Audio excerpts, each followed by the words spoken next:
Hello everyone, here we are back for another Golf Clash tutorial, Glen Monarch Estates, hole number 6.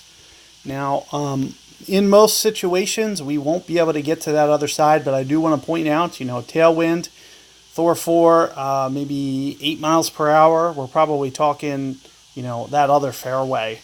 So otherwise, we're just going to be laying up. I do recommend laying up with a Titan. That extra distance will come into play and definitely help you out. It's not mandatory, but it will definitely help you. Now, I'm getting a little bit short of time talking about that too much, so let me just go ahead and put this out into play, and I'll talk a little bit about what I did here. So probably right around plus 10%, 5.3, 3.5 rings, for instance. So did want to at least put numbers to that just so you guys are well aware what I'm doing with my elevation. So if you're using ring charts, the Golf Clash Notebook website is going to correlate exactly with this app over here with the ring numbers. So either way, even if you don't have the 8 and you want the exact same ring adjustments that I'm using, Golf Clash Notebook is the place to get them.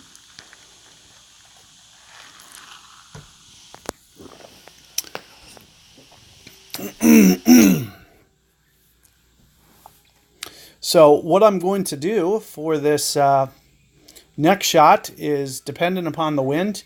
There's certain times that I'll probably do a skip from the third fairway to the fourth. And the fourth fairway is where the hole's connected to. Otherwise, if I get a tailwind, I might try to launch it up into this fairway. So you can see with the max power, I'm going to need a tailwind, but I could avoid having to do this skip shot. Otherwise, I'm just going to do the skip shot with max curl. So you'll see me aim away from the edge just a little bit. Play this very cautiously. No elevation in this situation. Play very close to the max number, 9.2. 6.5 rings. And you can see, as I mentioned, I'm leaving a little bit of room for error. I don't want tragedy to strike.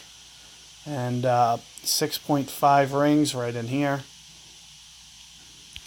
Just a little bit of an overplay. Isn't going to hurt anybody.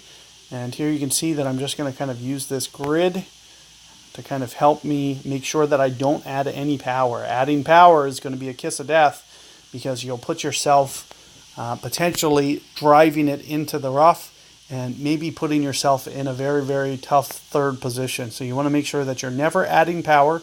And, our grid lines on this Golf Clash Notebook app for Android will definitely help you to make sure that you're not adding additional power.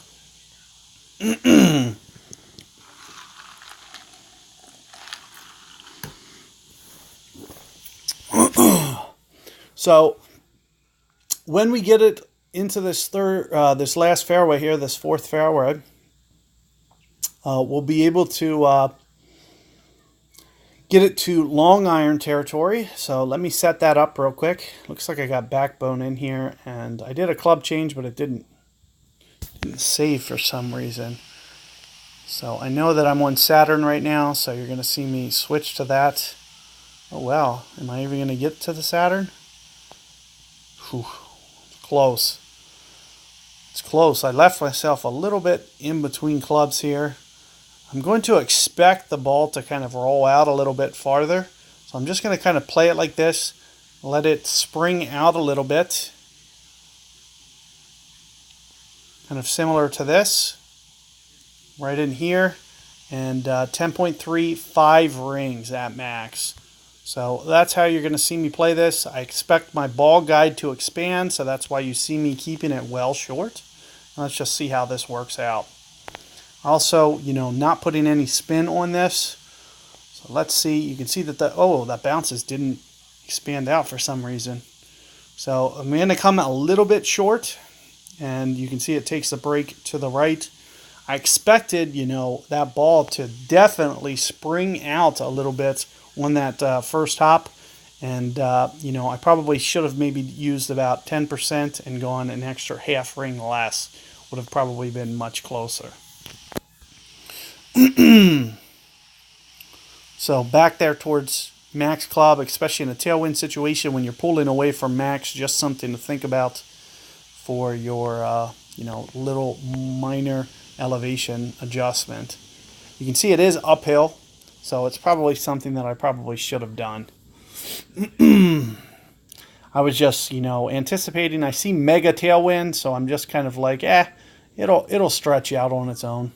So I just got a little bit lazy there with the way that I do it. The closer you get into the hole, the less of an uphill shot it is. So back there at the beginning of the fairway is probably the only place that you're going to need that little bit of extra elevation change. When you get in there towards thorn and short iron, it'll probably play more straight up for you.